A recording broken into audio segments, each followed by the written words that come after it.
The outer rim colony of Tethys Prime trembled under the shadow of the approaching alien fleet.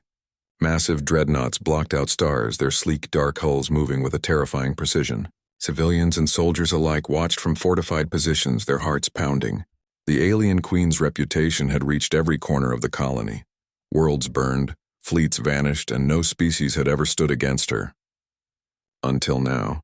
Captain Elias Kane stood on the command bridge of the Valor's Edge, his eyes fixed on the alien ships. He did not flinch, though the sheer size of the fleet might have sent others into panic. Instead, he exhaled slowly and began issuing orders with calm authority.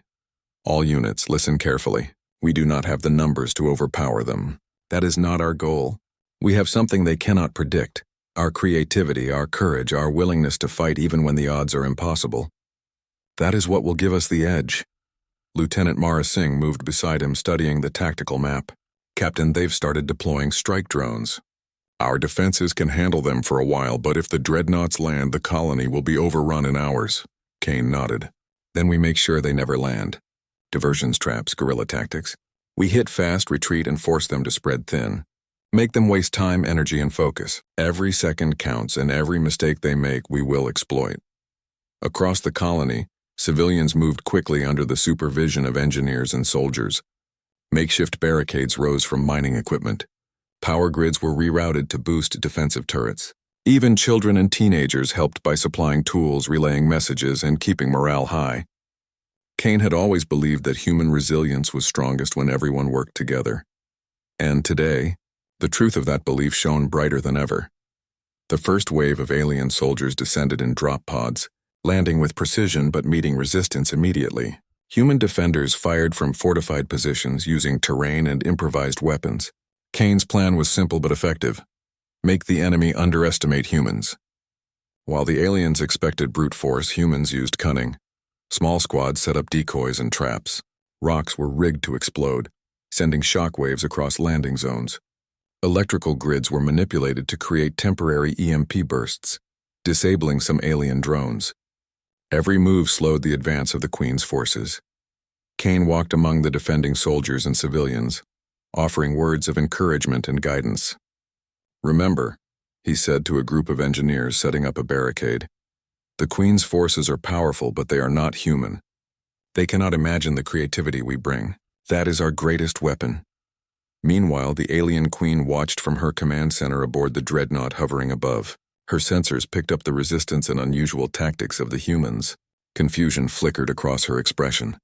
For centuries, she had crushed civilizations without hesitation, but these humans were different.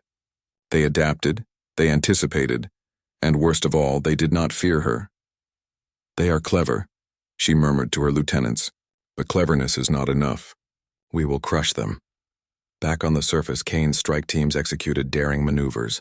Using repurposed mining vehicles and supply shuttles, small groups ambushed alien patrols, sabotaged weapon caches, and rescued civilians trapped in the chaos. Every human involved was focused, alert, and willing to take risks. Kane had taught them well. In unpredictable situations, human courage and creativity were far more valuable than any technology.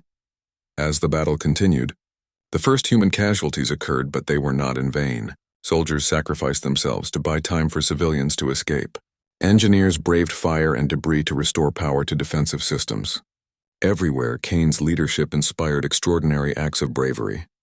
Each small victory fed the morale of the defenders. From orbit, Kane directed the defenses, his mind racing. He identified weaknesses in the alien formations and planned calculated counterattacks. He coordinated reinforcements from nearby colonies, moving troops and supplies with efficiency that left the alien forces struggling to predict human actions. One of his senior officers, Commander Harlan, approached him. Captain, the aliens are starting to adapt. They've noticed our tactics and are changing patterns. Their strike pods are landing in unexpected zones, and they've begun flanking smaller units. Kane studied the map carefully. Good, he said. That means our plan is working. They are forced to react, and that will create openings. We hit those openings hard with precision and coordination. Human adaptability is not a weakness, it is our strength. In the midst of chaos, Kane noticed a civilian unit cornered by alien soldiers. Without hesitation, he grabbed a plasma rifle and led a small rescue team.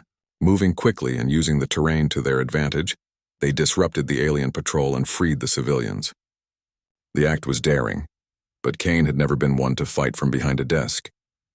Humans thrived when courage met strategy, and this was a perfect example. News of Kane's actions spread quickly through the colony. His reputation preceded him, and soldiers who had been hesitant found new courage. Civilians who had been afraid felt emboldened, and even those watching from distant colonies drew hope. "If Elias Kane is here," they whispered, "we can survive this." The alien queen monitoring the humans' actions grew frustrated. She had anticipated fear, hesitation, and confusion, but instead she saw organized resistance, daring maneuvers, and clever improvisation. Her soldiers faltered at the first hint of human ingenuity. It was almost as if the name Elias Kane carried an invisible weight, a symbol of humanity's unpredictable strength. On the surface, Kane continued to lead strikes against alien positions. Using clever combinations of terrain, technology, and human creativity, he disrupted enemy supply lines and damaged several of their drones. The Queen's forces were powerful, but they were designed for obedience, not for innovation.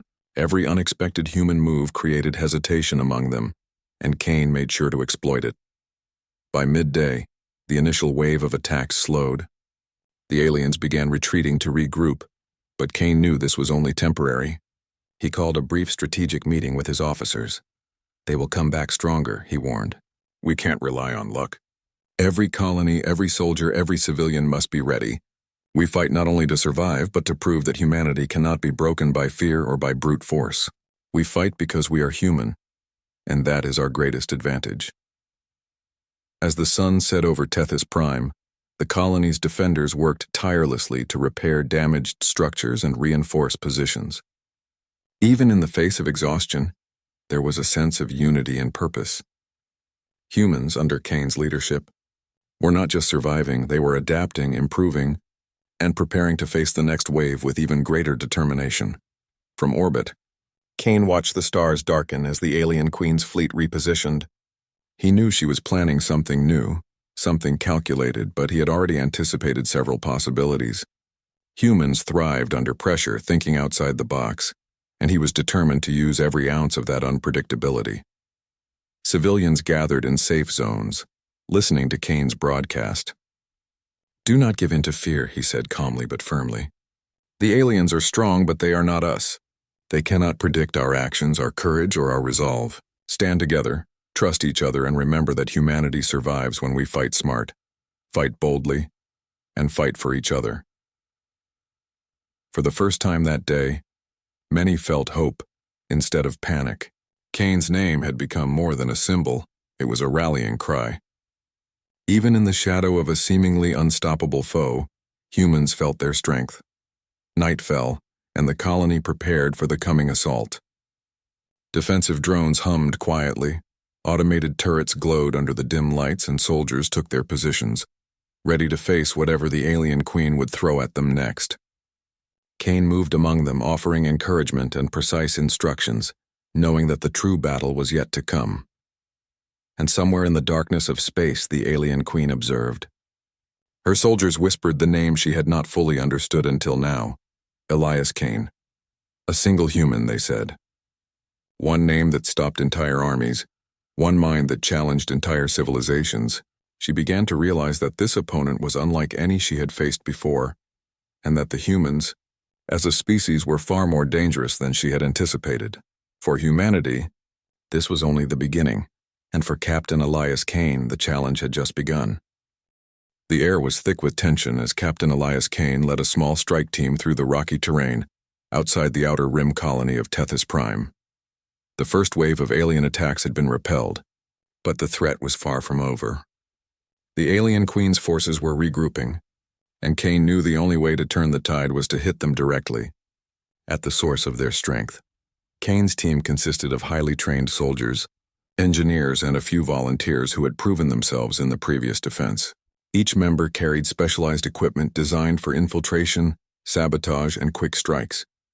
While the team was small compared to the alien army, Kane had never relied on numbers. His strategy depended on ingenuity, coordination, and the element of surprise. "Keep your eyes open," Kane whispered as they approached the ridge overlooking the alien landing zone. The Queen's forces are disciplined, but they are not human. They cannot anticipate creative solutions.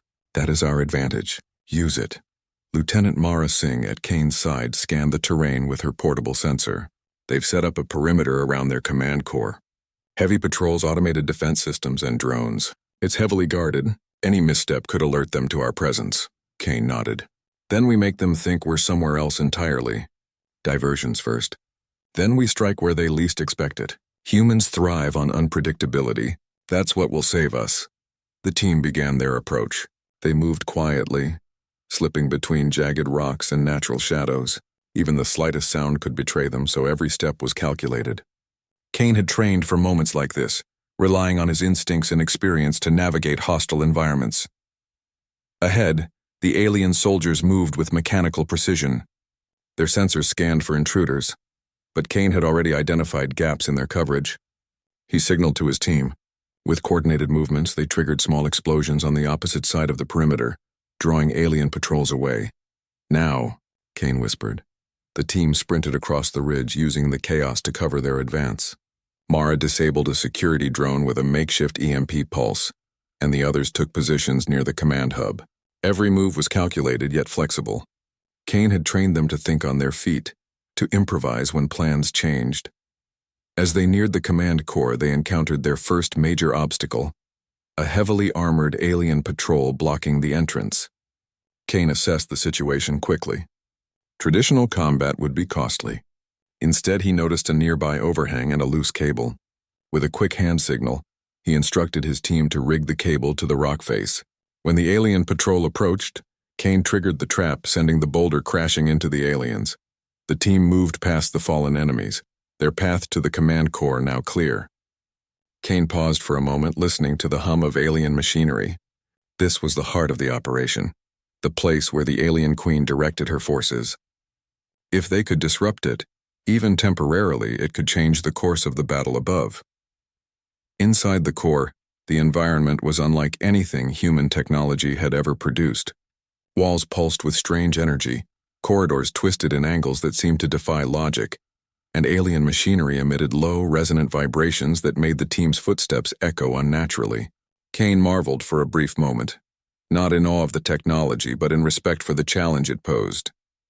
Humanity had survived against impossible odds before, and this was another test of their ingenuity. Kane signaled to the engineers on his team.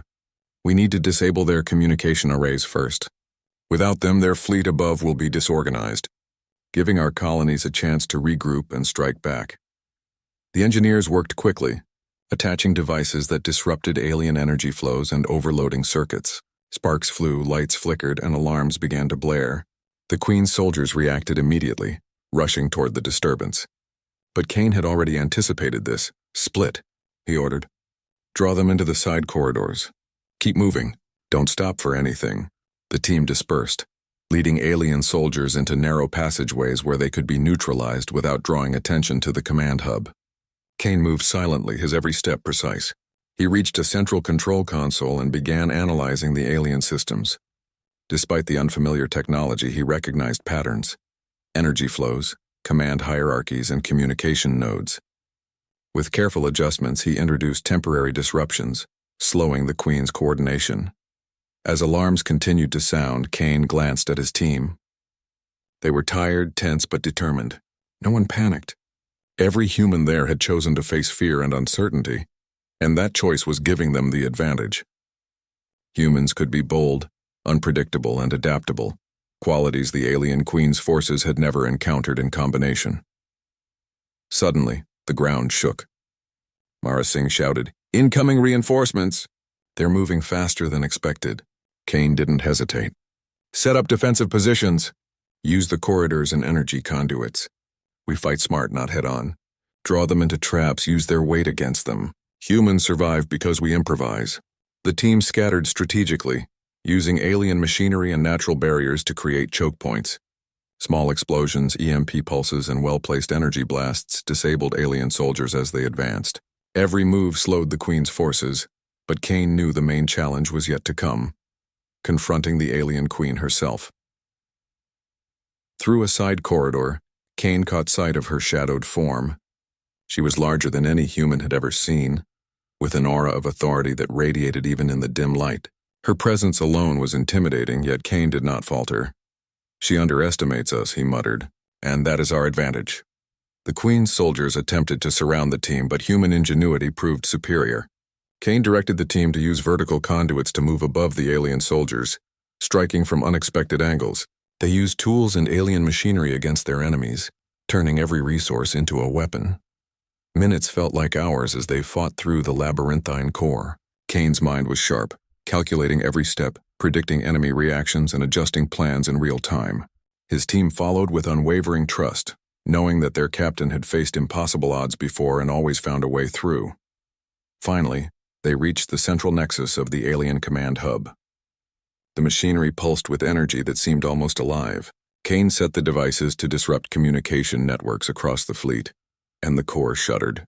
Alien soldiers began to hesitate, confused by the unexpected malfunction. Mara Singh smiled briefly. "It's working. Their coordination is breaking down." Kane nodded. "Good, but we're not done. We need to move fast. Take what we've learned and get out before they regroup." As they retraced their steps, the alien queen appeared at the entrance, her massive form blocking their escape. Her presence alone caused hesitation among her soldiers. Kane stepped forward, calm but resolute. "You may be powerful," he said, "but humans fight differently. We adapt, we survive, and we will not be stopped." For a moment, silence filled the corridor. The Queen regarded him with curiosity, as if trying to understand this human who dared face her directly. Then, with a signal, she ordered her forces to advance. But Kane's team was ready. Using clever distractions, environmental hazards, and precise coordination, they slipped past her and exited the core. Outside, the terrain had been transformed into a chaotic battlefield. Alien reinforcements clashed with human defenders, but the disruption Kane had caused inside the core had thrown the Queen's forces into confusion. Human colonies seized the moment, launching counterattacks with renewed courage. Kane and his team returned to the Valor's Edge, exhausted but victorious. Every member had pushed their limits, relying on skill, ingenuity, and the trust they had in one another. Humanity's ability to improvise, adapt, and act with courage had given them the upper hand. At least temporarily. From orbit, Kane looked down at Tethys Prime. Fires burned, machines hummed, and soldiers moved to defend their world. Despite the destruction, there was hope. Humans were resilient. They could face impossible odds and survive. And the alien queen, for the first time in her long career, had realized that defeating humans was not as simple as brute force. One small, determined team of humans led by one brilliant mind had disrupted her carefully laid plans. Kane knew the battle was far from over. The Queen would return, stronger and more focused. But he also knew that humanity had a strength the aliens could never fully understand. Courage, creativity, and unity were not programmable. They were human. And as long as humans had leaders like Elias Kane, they would always find a way. The legend of Kane and his team began to grow among the colonies. Soldiers who had witnessed the strike spread stories of human ingenuity, daring tactics, and unyielding courage. Civilians who had been saved told tales of a human soldier whose mind and leadership had turned despair into hope. Across Tethys Prime and beyond, one name carried more weight than any weapon: Elias Kane. And far above, in the shadow of the stars, the alien queen watched. The humans were clever, adaptable, and courageous, but she had not yet seen the full extent of their determination. The struggle had only just begun, but humanity, led by one fearless soldier, was ready. The sky above Tethys Prime burned with streaks of energy as the alien queen's fleet reassembled. Her forces were frustrated, shaken by the unexpected resilience and cunning of human defenders. Captain Elias Kane stood on the bridge of the Valor's Edge, watching the unfolding chaos below. He had disrupted her command core once, but he knew she would return, smarter and more focused. "Captain," Lieutenant Mara Singh said, her voice tight with concern, "she's directing a concentrated strike at the colony's central hub. If she succeeds, we could lose everything we've fought for." Kane's eyes narrowed, but his expression remained calm. "Then we stop her. We don't wait for her to dictate the fight. We take the initiative. Humans have a unique advantage: our ability to adapt, to improvise, and to act in ways she cannot predict. That is how we win. Aboard the alien dreadnought hovering above the colony, the alien queen observed the humans below. Her sharp, glowing eyes followed the movements of Kane's forces. He was clever, unpredictable, and had outmaneuvered her once already. Yet she believed in her strength. She had crushed entire civilizations. Humans were just another species to conquer, until she faced Elias Kane personally. Kane gathered his strike team in the command room. "This is it," he said. "The Queen is coordinating her forces directly. We can't wait for her to strike. We have to infiltrate her command ship and disrupt her from within. It's risky, extremely risky, but humans thrive under challenges that seem impossible, and we are human." The team nodded, their determination evident in their eyes. Every member had fought alongside Kane before and knew his brilliance and courage could tip the scales even in impossible odds. They prepared their gear, portable shields, energy disruptors, and compact weapons. Their mission was clear: enter the Queen's ship, disable her command systems, and return safely, if possible. As the team approached the alien dreadnought, massive energy shields glowed, blocking conventional entry. Kane studied the patterns of the shield, noting slight fluctuations. "There," he whispered, pointing to a subtle pulse in the energy field. "We'll use that timing to slip inside. Move fast, move smart, and trust each other. That is how humans survive against overwhelming odds." They descended from a stealth shuttle, navigating through asteroid debris and the alien fleet's patrols. Every movement was precise, every action calculated. The Queen's soldiers patrolled with relentless vigilance. Yet Kane's team used every trick they had learned: decoys, EMP pulses, and exploiting environmental advantages. Inside the dreadnought, the corridors twisted like a living maze. The walls pulsed with energy and alien sensors scanned constantly. Kane led the team, his instincts sharp. "Watch the shadows, anticipate the gaps, and remember, creativity is our weapon," he instructed. They encountered a heavily armored alien squad blocking a critical junction. Kane assessed the situation quickly. Conventional attacks would be costly. Instead, he ordered his team to use the environment: cables, energy conduits, and structural weaknesses. In a precise sequence, they created a controlled collapse that blocked the alien patrol and opened a safe path. Humans relied on brains and courage over sheer strength, and it worked. Finally, they reached the Queen's central chamber. Massive energy conduits radiated a faint blue light, and the Queen herself stood at the center, surrounded by holographic displays and alien machinery. Her presence was intimidating, her aura commanding, but Kane did not flinch. "You are clever, human," the Queen said, her voice resonating in the chamber. "But cleverness alone cannot stop me." Kane stepped forward, his voice steady. "Power alone does not make one unstoppable. Humans adapt, humans fight, humans survive. And today that is exactly what will happen." The Queen raised her hand, signaling her guards to advance. Kane and his team prepared, using every advantage they had studied. The fight that followed was tense and precise. Humans relied on speed, strategy, and environmental awareness. Every move Kane made was calculated to outmaneuver the Queen's forces without relying solely on weapons. Using energy disruptors, the team targeted the command interfaces controlling the alien fleet. Sparks flew, machinery faltered, and the Queen's soldiers hesitated, unsure of how to respond. Kane exploited the confusion, moving with his team through corridors to reach the core systems. Mara Singh shouted, "Captain, the main interface is ahead. We can disrupt her control over the fleet completely." Kane nodded. "Then we do it. Humans survive because we act, not because we wait. Let's finish this." The team worked quickly, setting up devices that overloaded the Queen's systems. Energy flickered violently, alarms blared, and her soldiers scrambled to regain control. Kane coordinated the sequence perfectly, ensuring the disruption would last long enough to allow human forces below to counterattack. The Queen herself advanced, her eyes glowing with anger. "You will pay for this, human." Kane held his ground, analyzing her movements. "Fear and brute force are not enough," he said calmly. "Predictability is her weakness. That is what humans exploit." With a precise maneuver, Kane activated the final disruptor. The central systems overloaded, sending the Queen's fleet into disarray. Energy shields flickered, drones lost coordination, and the human defenders below seized the opportunity to strike back with precision. The Queen's soldiers, leaderless and confused, began retreating toward their ships. Kane's team had accomplished the impossible. They had disrupted her command network and given humanity a fighting chance. As alarms echoed, Kane knew it was time to withdraw. "Move out, fast!" he ordered. The team retraced their steps through the labyrinthine corridors, using every diversion and trick to avoid capture.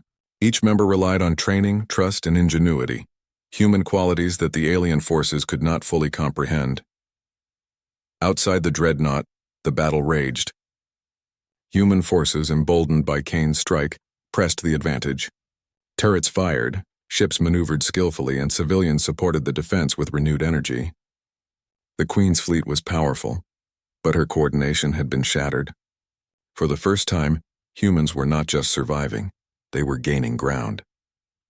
Kane's strike team returned to the shuttle, exhausted but victorious. Every member had faced danger and uncertainty, yet their courage and ingenuity had turned the tide. Humans had proven that adaptability, creativity, and unity were far more valuable than sheer strength alone. From orbit, Kane watched the colony below. Fires burned, but the human defenders were organized and unbroken. The Queen's fleet was retreating, forced to regroup, and the colonies had gained time to reinforce and repair. Humanity had faced one of the deadliest threats in the galaxy and survived, not by overwhelming power, but by outthinking, outmaneuvering, and standing together. Kane's name spread like wildfire across the colonies. Soldiers and civilians alike spoke of his bravery, strategy, and leadership. Tales of his daring infiltration, precise planning, and ability to inspire courage became legend. "If Elias Kane is here," people said, "we can survive anything." High above, the alien queen observed the retreating fleet. She had underestimated humans, especially the human mind. Kane had demonstrated a quality she could not fully predict: the combination of intelligence, courage, and adaptability. She realized that humans were more dangerous than she had imagined. One human soldier had disrupted an entire fleet, and that soldier's name would haunt her calculations for the rest of her campaign. Kane, back aboard the Valor's Edge, prepared for the next phase. He knew the Queen would return, stronger and more cunning. Yet he also knew humanity's greatest strength lay not in weapons or technology, but in their spirit. Creativity, courage, and unity could overcome even the most terrifying foes. As the crew worked to reinforce defenses and repair damaged systems, Kane reflected on the events of the day.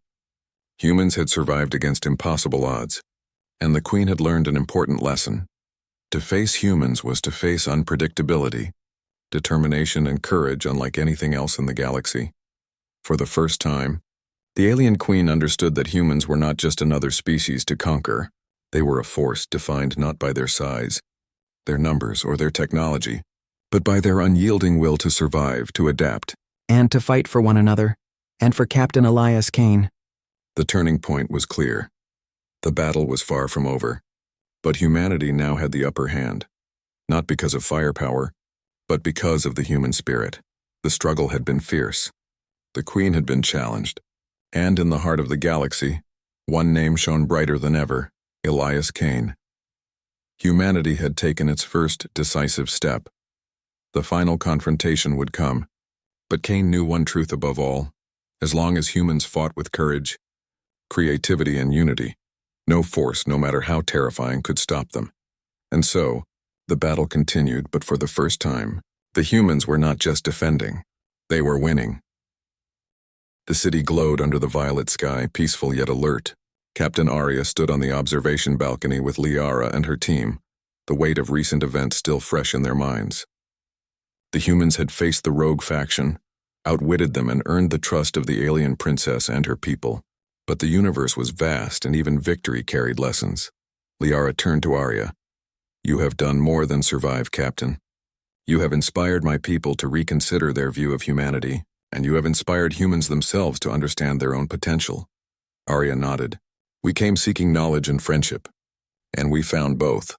But the galaxy is large, and we have much more to learn." Liara's eyes glimmered with approval. "And that is why we wish for you to stay, at least for a while, to learn, to teach, and to explore together." Malik laughed softly, shaking his head in disbelief. "I never thought we'd get an invitation like this. I mean, humans actually invited to an alien city to stay and work with them? This is beyond anything I imagined." Rin smiled. It's more than imagined, Malik.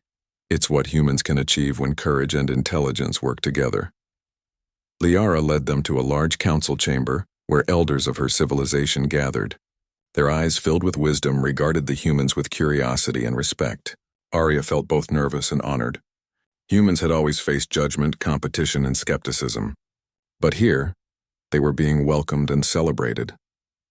"You have shown your courage," Liara announced to the council, "your intelligence and your compassion.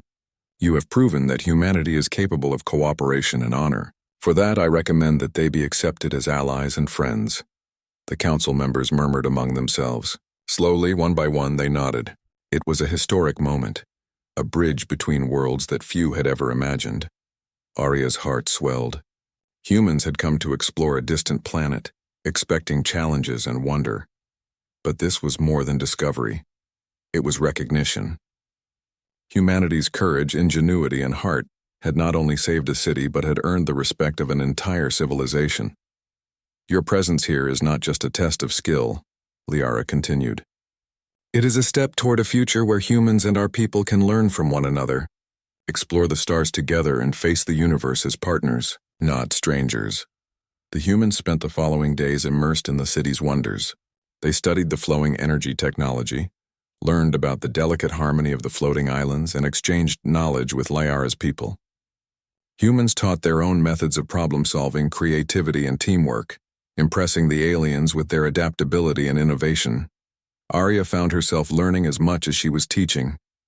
Liara guided them through ancient libraries filled with glowing scrolls, showing the principles behind energy manipulation and environmental harmony. Humans marveled at the precision and beauty of these techniques, and yet, they also demonstrated ways to improve efficiency and strategy using human ingenuity. "Your methods are clever," Liara admitted during one lesson. "They are different from ours, but effective. That is why humans are remarkable. You combine instinct, intellect, and heart in ways that surprise even the most advanced civilizations." At night, Arya often walked with Liara in the gardens, where streams of light reflected softly on the floating islands. For the first time, there was no tension, no test, only trust and companionship. The princess's face, revealed at last, radiated warmth, wisdom, and quiet strength.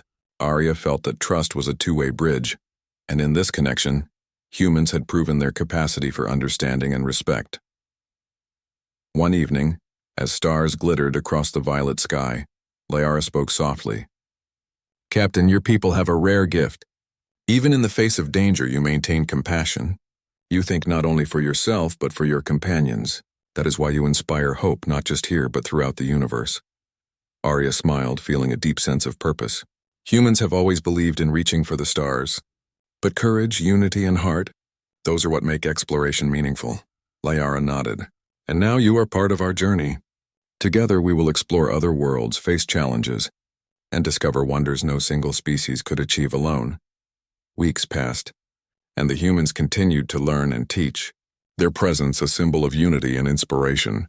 News of their courage and wisdom spread quickly through Liara's civilization, earning admiration and respect for humanity across the alien world. Even those who had doubted the humans began to see the truth.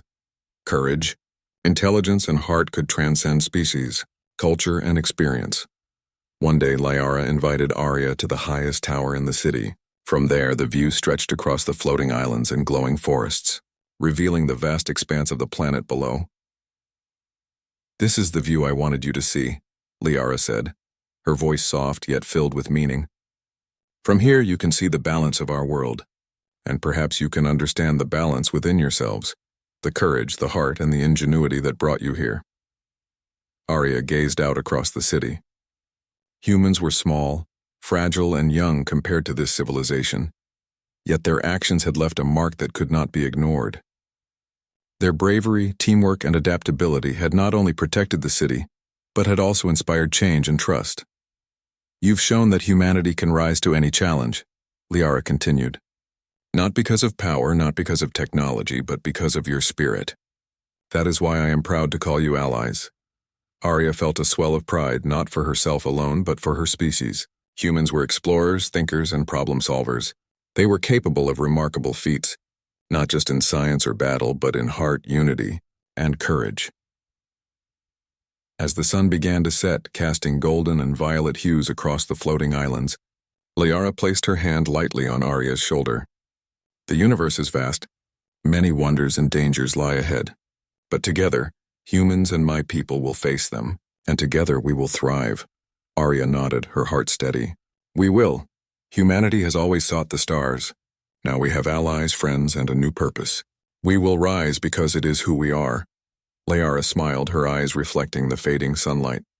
Then let this be the beginning of a new era. Not just for humans, not just for my people, but for the stars themselves. Courage, unity, and heart, these will guide us forward. The humans and aliens stood together on the balcony, looking out at the vast expanse of the planet and the stars beyond. It was a moment of triumph, not born of destruction or conquest, but of understanding, bravery, and cooperation. Arya whispered quietly, more to herself than anyone else. This is what we were meant for. To explore, to learn, to rise, and to inspire. As the violet sky deepened into night, the city pulsed gently with life, a testament to harmony and wisdom. Humans and aliens shared laughter, knowledge, and hope. The rogue faction had been driven back, the city was safe, and a new alliance had formed, one that would shape the future of both species. High above, the stars stretched endlessly, a reminder of the vastness of the universe. And yet among that infinity, humans had proven themselves not as conquerors but as friends, thinkers, and heroes. They had shown that courage and heart could bridge worlds, inspire trust, and spark change. In that moment, Captain Arya knew that humanity's journey was far from over. The galaxy was wide, full of mysteries, challenges, and wonders. But humans were ready to explore, to learn, and to rise wherever the stars would take them. And so, the Vanguard's crew stood on an alien balcony, looking toward the infinite universe, hearts full of courage, minds full of curiosity, and spirits shining brighter than any star. Humanity had proven itself, and a new chapter of interstellar friendship and discovery had begun. For Arya, Liara, and the humans who had dared to journey across the stars, the message was clear. No matter the challenge, no matter the unknown, courage, unity, and heart would always light the way. The adventure was only beginning, but humanity had already shown the universe its true potential. The planet Zyphora was a world of shimmering towers, glowing streets, and quiet gardens that seemed to float above the ground. Its people were advanced, thoughtful, and careful. But even in a world of order, curiosity could not be controlled. And no one was more curious than Princess Lysera. She was not like other Zyphorans. While they followed strict rules and valued calm reasoning above all, Lysera's mind wandered to far-off stars, strange worlds, and the mysteries of life beyond their borders. Her violet eyes reflected the twin moons that hung over the city, their silver light making her hair glow like liquid amethyst. It was late evening when she found herself in the palace library. She loved this place. Endless shelves of ancient texts, machines that whispered secrets, and hidden nooks where no one could disturb her. Tonight, however, her mind was not on books or lessons. She had heard whispers, strange stories of a human who had arrived on Zyphora. Humans were rare on her planet. Some had been explorers, traders, or travelers, but most were strictly regulated. This human, however, had managed to live secretly among her people. Curiosity burned in her chest. She wanted to see him, to hear his stories, to understand the world he came from. The human was said to be different, not just in appearance, but in thinking. While Zyphorans were cautious and measured, humans acted with boldness, often without fully knowing the risks. Some called them reckless, others called them brave. Lysera wanted to know which it was. When the palace doors creaked behind her, she turned. It was her aide, Kalen, a sharp and loyal young man who had served her since childhood. "Your Highness," he said, bowing slightly, "you should not be here so late. The library closes soon." "I am not here for books tonight," Lysera replied, her voice quiet but firm. "I want to know about the human." "Have you seen him?" Kalen's eyes widened. "The one living secretly? I have heard rumors, but approaching him could be dangerous. Humans are unpredictable. Even friendly ones may resist contact." Lysera smiled faintly. "I do not fear danger, Kalen. I fear ignorance. I will see him myself." Kalen hesitated, knowing her mind was made up. "Very well, Princess. But I will accompany you for your safety." By nightfall, they left the palace through hidden passages that only royal aides and guards knew.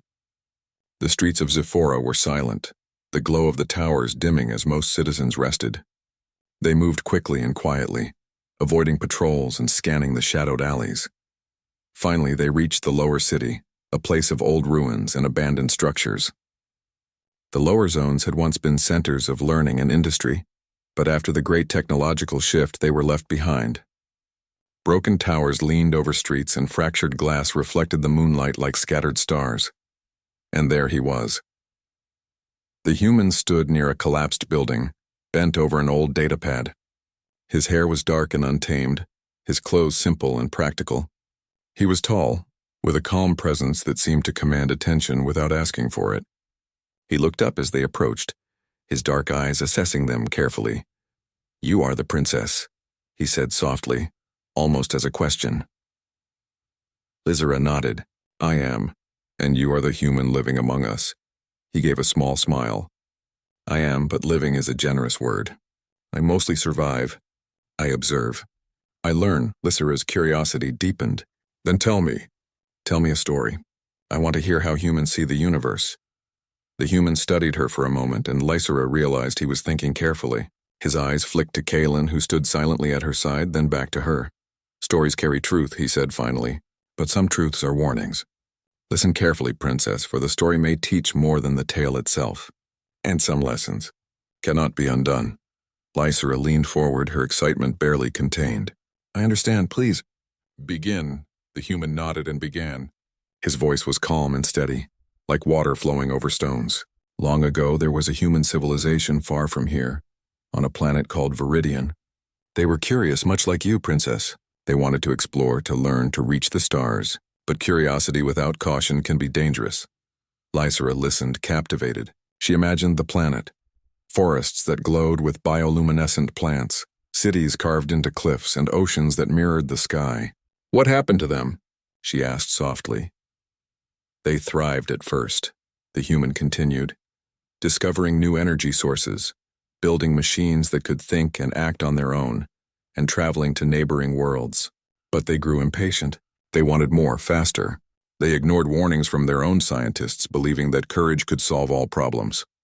And sometimes it can, but sometimes—" His voice dropped, carrying a weight she had not expected. "Sometimes it destroys everything."